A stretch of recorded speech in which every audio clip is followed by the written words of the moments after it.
আসসালামু আলাইকুম এভরিওয়ান, আশা করছি সকলে ভালো আছেন। আমাদের আজকের রেসিপি সয়াবিন কষা।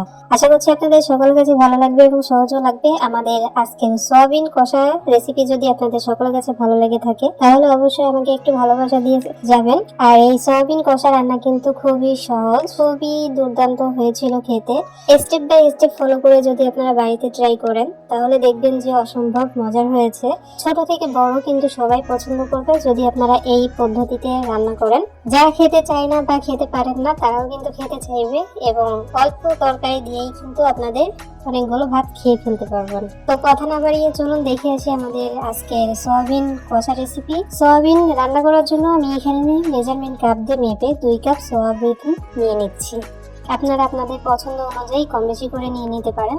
তারপর আমি দিয়ে দিব হালকা কুসুম গরম পানি। আপনারা চাইলে ঠান্ডা পানি দিয়েও ভিজিয়ে রাখতে পারেন, সেক্ষেত্রে অনেক বেশি সময় লাগবে। আর যদি তাড়াতাড়ি সয়াবিনটা ভালোভাবে নরম করতে চান তাহলে অবশ্যই হালকা কুসুম গরম পানি দিয়ে আপনারা ভিজিয়ে রাখবেন। তো আমি 10-15 মিনিট ভিজিয়ে রেখেছিলাম আর অফ ক্যামেরায় আমি কয়েকবার ধুয়ে নিয়েছিলাম। তারপরেও আমি একদম লাস্ট বারের মতো আপনাদেরকে দেখিয়ে দিচ্ছি যে আমি 5-7 বার অফ ক্যামেরায় ধুয়ে নেওয়ার পরেও সয়াবিন দিয়ে কতটা ময়লা পানি বের হয়েছে। তো অবশ্যই আপনারা সয়াবিনটা খুব ভালো করে ধুয়ে পরিষ্কার করে নেবেন, যেহেতু বাইরের জিনিস ভালোভাবে ধুয়ে পরিষ্কার করে খাওয়াই কিন্তু ভালো। তো দেখতে পাচ্ছেন ময়লা পানি বের হয়েছে। যাই হোক, আমি আপনাদেরকে দেখিয়ে দিলাম এরকম চিপে চিপে সমস্ত সয়াবিন গুলো কিন্তু তুলে নিতে হবে। একটুও কিন্তু পানিতে রাখা যাবে না সয়াবিনের মধ্যে। আমাদের সয়াবিন গুলো যখন তোলা হয়ে গেছে পানি থেকে তখন আমি এখানে দিয়ে দিব 1/2 চামচ লবণ, দিয়ে দিব 1/2 চামচ হলুদের গুঁড়া, দিয়ে দিব 1/2 চামচ লাল মরিচের গুঁড়া, 1 চামচ ধনিয়া গুঁড়া আর 1 চামচ ভাজা জিরার গুঁড়া। এখন এই সমস্ত উপকরণ দিয়ে খুব সুন্দর করে হাত দিয়ে মিশিয়ে নিব। আপনাদের কাছে যদি কালো গোলমরিচ থাকে তাহলে কালো গোলমরিচটাকে বেটে গুঁড়ো করে এখানে কিন্তু ব্যবহার করতে পারেন। আমার কাছে নাই, এই জন্য আমি দিলাম না। এখন সমস্ত উপকরণগুলো দিয়ে দেখতে পাচ্ছেন আমি খুব সুন্দরভাবে নেড়ে মিশিয়ে নিচ্ছি। আমার যখন সয়াবিন গুলো মেশানো হয়ে যাবে মশলার সঙ্গে তখন আমি এক সাইডে রেখে দিব। তারপরে এখানে দেখতে পাচ্ছেন আমি কয়েক টুকরা নিয়েছি হলো আদা, তারপরে 2টো রসুন আমি কোয়াটা ছাড়িয়ে নিয়েছি। তারপরে এখানে বেশ কিছু পেঁয়াজ কুচি নিয়েছি, একটু বেশি করে পেঁয়াজ নিয়েছি। তারপরে দিয়ে দিলাম হলো 7 থেকে 8টার মতো কাজু বাদাম। আমি এগুলো শিলপাটায় বেটে নিব। আপনারা চাইলে ব্লেন্ডারেও কিন্তু ব্লেন্ড করে নিতে পারেন। আর দেখতে পাচ্ছেন আমি একটু লম্বা চিকন করে আমি 4টা টমেটো কেটে রেখেছিলাম, সেটাও আমি আপনাদেরকে দেখিয়ে দিলাম। এটাও আমি শিলপাটায় বেটে পেস্ট করে নিব। আপনারা চাইলে ব্লেন্ডারেও কিন্তু ব্লেন্ড করে নিতে পারেন। তারপর চলে এসেছি চুলায় একটা কড়াই বসিয়ে দিয়ে পরিমাণ মতো তেল দিয়ে দিলাম আর তেলের সঙ্গে দিয়ে দিলাম 1 চামচ মতো ঘি। তেল আর ঘিটা মিশিয়ে যখন খুব সুন্দরভাবে গরম হয়ে গেছে তখন আগে থেকে যে সয়াবিনটা আমি মশলার সঙ্গে মিশিয়ে রেখেছিলাম সেই সয়াবিনগুলো আমি এখানে দিয়ে দিলাম। সয়াবিনগুলো দিয়ে খুব সুন্দর করে নেড়েচেড়ে ভেজে নিতে হবে। আর এই পর্যায়ে চুলার আঁচটা হাই ফ্লেমে আছে, হাই ফ্লেম না মিডিয়াম আঁচে আছে। মিডিয়াম আঁচে রেখে আমি সয়াবিনগুলো অনবরত নেড়েচেড়ে ভেজে নিব। যখন দেখবেন যে এরকম কালার চলে এসেছে তখনই কিন্তু আমাদের সয়াবিন গুলো ভাজা হয়ে যাবে। এই পর্যায়ে আমি নামিয়ে রাখবো। এর থেকে কিন্তু বেশি ভাজা যাবে না বা ভাজার দরকার নেই, এর থেকে বেশি ভাজলে কিন্তু পুড়ে যাবে। তো দেখতে পাচ্ছেন তেল আর ঘিটা কিন্তু সম্পূর্ণটাই চষে নিয়েছে সয়াবিনে। তো এই পর্যায়ে আমি তুলে রাখছি। আমাদের সয়াবিন গুলো যখন সম্পূর্ণটা তোলা হয়ে যাবে তখন আমি এখানে দিয়ে দিব আরো সামান্য একটু তেল।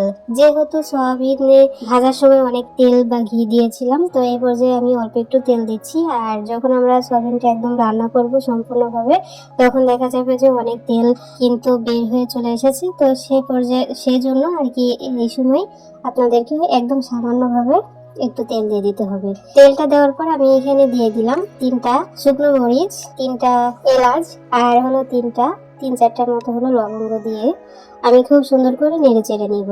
একটু নেড়ে চেড়ে নেওয়ার পর এখানে দিয়ে দিব হলো 1 চামচ গোটা জিরা দিয়ে আবারও খুব সুন্দর করে নেড়ে চেড়ে নিতে হবে।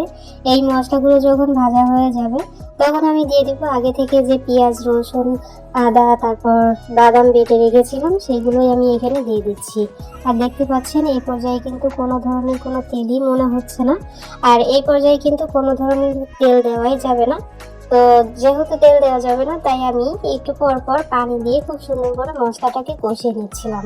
এই পর্যায়ে কিন্তু একদম তেল দিতে যাবেন না আপনারা। সয়াবিনে পর্যাপ্ত পরিমাণে তেল রয়েছে, অনেক তেল কিন্তু বের হবে, যেটা আপনারা দেখতে পাবেন। তো যখন দেখবেন যে আপনাদের মশলাটা লেগে যাচ্ছে কড়াইয়ের মধ্যে, তখন অল্প করে করে পানি অ্যাড করবেন আর মশলাটাকে খুব সুন্দরভাবে কষাতে থাকবেন। তো দেখতে পাচ্ছেন আমি পানি দিয়ে দিয়ে খুব সুন্দরভাবে কষিয়ে নিয়েছি। আমাদের মশলা থেকে যখন কাঁচা গন্ধটা চলে গেছে, তখন এখানে দিয়ে দিব 1 চামচ লবণ, দিয়ে দিব অল্প একটু হলুদের গুঁড়া। যেহেতু আগেই আমি সয়াবিনের মধ্যে কিন্তু লবণ, হলুদ, মরিচের গুঁড়া দিয়েছিলাম, তো এই পর্যায়ে একটু যেহেতু লাগবে এই জন্য দিয়ে দিচ্ছি। তো লবণ আর হলুদ দিয়ে আমি খুব সুন্দর করে একটু নেড়ে চেড়ে তারপরে দিয়ে দিব আরো 1 চামচ লাল মরিচের গুঁড়া। লাল মরিচের গুঁড়াটা দেওয়ার পর আমি আবারও খুব সুন্দর করে মিশিয়ে নিব। অনবরত নেড়ে চেড়ে মিশিয়ে নিতে হবে। আর দেখতে পাচ্ছেন আর মরিচের গুঁড়াটা দেওয়ার পরই কিন্তু একটু একটু করে তেল ছাড়তে শুরু করবে আমাদের মশলা থেকে। মরিচের গুঁড়া দিলে কিন্তু তেল একটু বের হয়। তো দেখতে পাচ্ছেন একটু তেল তেলে মনে হচ্ছে এই পর্যায়ে এসে। তো আমাদের মশলাটা যখন ভালো মতো কষানো হয়ে যাবে, তখন আমি এখানে দিয়ে দিব আগে থেকে টমেটোর পেস্ট আমি করেছিলাম, কাঁচা টমেটোর পেস্ট, সেটাই আমি এখানে ব্যবহার করলাম। এখন কাঁচা টমেটোর পেস্টটা দিয়ে আমি এখানে আবারও খুব সুন্দর করে নেড়ে চেড়ে নিব। যতক্ষণ না পর্যন্ত টমেটোর কাঁচা গন্ধটা চলে যাচ্ছে, ঠিক ততক্ষণ পর্যন্ত কিন্তু আমাদেরকে নেড়ে চেড়ে এই মশলাটাকে ভেজে নিতে হবে। আর আপনারা যতটা ভালো মশলা কষাতে পারবেন, যতটা সময় নিয়ে কষাবেন, আপনাদের সয়াবিন কষাটা খেতে কিন্তু দুর্দান্ত হবে। তো দেখতে পাচ্ছেন আমি কিন্তু প্রায় 10-15 মিনিট মতো কিন্তু মশলাটাকে কষিয়ে নিয়েছি। আর এরকম হয়েছে। আর কতটা তেল ছেড়ে দিয়েছে, আমি কিন্তু আর তেল দিইনি, ওই তেলেই কিন্তু যথেষ্ট ছিল। তারপরেও দেখতে পাচ্ছেন অনেকটা কিন্তু তেল তেলে মনে হচ্ছে। আমাদের মশলাগুলো যখন খুব সুন্দর করে ভাজা হয়ে গেছে, তখন আমি এখানে দিয়ে দিচ্ছি আগে থেকে ভেজে রাখা সয়াবিন দিয়ে খুব সুন্দর করে নেড়ে চেড়ে নিব মশলার সঙ্গে। আর একটু পরেই দেখতে পারবেন যে আপনাদের সয়াবিন থেকে অনেকটাই কিন্তু তেল ছেড়ে দিয়েছে। তো আমি খুব সুন্দর করে মশলার সাথে মিশিয়ে নিচ্ছি। আর মিশিয়ে নেওয়ার পর আমি এখানে সামান্য একটু পানি দিয়ে দিচ্ছি। যে পাত্রে আমি মশলা তারপর সয়াবিন রেখেছিলাম, সেই পাত্রগুলো ধুয়ে আমি এখানে সামান্য একটু পানি ব্যবহার করলাম। পানিটা ব্যবহার করে আমি আবারও খুব সুন্দর করে নেড়ে চেড়ে কষিয়ে নিব। তো দেখতে পাচ্ছেন আমি খুব সুন্দরভাবে কিন্তু নেড়ে চেড়ে নিয়েছি। আর এই পর্যায়ে চুলার আঁচটা একদম লোতে রেখে ঢাকনা দিয়ে ঢেকে আপনাদেরকে কষিয়ে নিতে হবে এই সয়াবিনটা। আমি প্রায় 10-15 মিনিট পর্যন্ত কষিয়ে নিয়েছি। আর অফ ক্যামেরায় আমি কয়েকবার কিন্তু নেড়ে চেড়ে দিয়েছি, যেন নিচে ধরে না যায় তার জন্য। তো দেখতে পাচ্ছেন 10-15 মিনিট পরে আমি চলে এসেছি। আর কতটা কষানো হয়েছে আপনারা কিন্তু দেখেই বুঝতে পারছেন। আর ইতিমধ্যে কিন্তু আমাদের সয়াবিন গুলো কিন্তু অনেকটাই সিদ্ধ হয়ে গেছে। তো আমি খুব সুন্দর করে ভালো করে নেড়ে চেড়ে আমি এখানে দিয়ে দিলাম হলো 1 কাপ দুধ দিয়ে আমি এখানে খুব সুন্দর করে একটু মিশিয়ে নিব। মিশিয়ে নেওয়ার পর আমি এখানে আবারও 1 কাপ দুধ এখানে ব্যবহার করব। আগে থেকে জাল করা দুধ আমি এখানে ব্যবহার করেছি। আপনারা যদি দুধ ব্যবহার করতে না চান, তাহলে যেখানে আমি কাঁচা টমেটোর পেস্টটা ব্যবহার করেছি, সেখানে আপনারা কাঁচা টমেটোর পেস্টটা কম দিয়ে তারপরে টক দইটাও কিন্তু ব্যবহার করতে পারেন। তো আমি টক দই আর দিলাম না, আমি এখানে দুধটাকে ব্যবহার করেছি। তো দুধ দেওয়ার পর আমি এখানে কয়েকটা কাঁচামরিচ খালি করে রেখেছিলাম, সেইগুলো আমি এখানে দিয়ে দিলাম। আর এই পর্যায়ে আমি চুলার আঁচটা কিন্তু হাই ফ্লেমে রেখেছি। হাই ফ্লেমে রেখে আমি একটু বলক তুলে নিব। আমাদের সয়াবিনে যখন বলক চলে এসেছে, তখন আমি আবার ঢাকনা দিয়ে ঢেকে তারপর একদম লোতে করে দিলাম। লোতে করে দেওয়ার পর আমি এখানে খুব সুন্দরভাবে রান্নাটা করে নিব। আর দেখতে পাচ্ছেন আমি আপনাদেরকে দেখিয়ে দিচ্ছি, আমি লো ফ্লেমে রান্না করে নিয়েছি 10 মিনিট। 10 মিনিট পরে আমাদের তরকারিটা এই পর্যায়ে চলে এসেছে। এই পর্যায়ে যখন চলে আসবে, তখন দিয়ে দিব আগে থেকে ভেজে রাখা গরম মশলার গুঁড়া আর হলো ভাজা জিরার গুঁড়া। দুটো আছে হলো হাফ চামচ করে, আমি হাফ চামচ করে 1 চামচ ব্যবহার করেছি। এখন খুব সুন্দর করে আবারও নেড়ে চেড়ে আবারও ঢাকা দিয়ে ঢেকে দিব।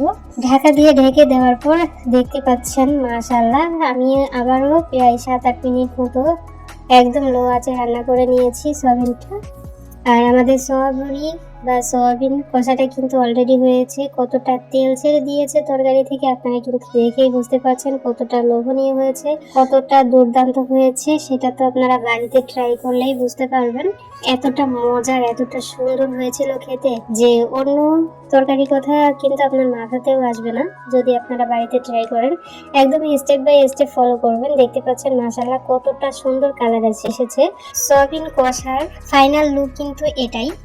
এই যে কালারটা আপনারা দেখতে পাচ্ছেন এটাই কিন্তু মেইন কালার হয়েছিল।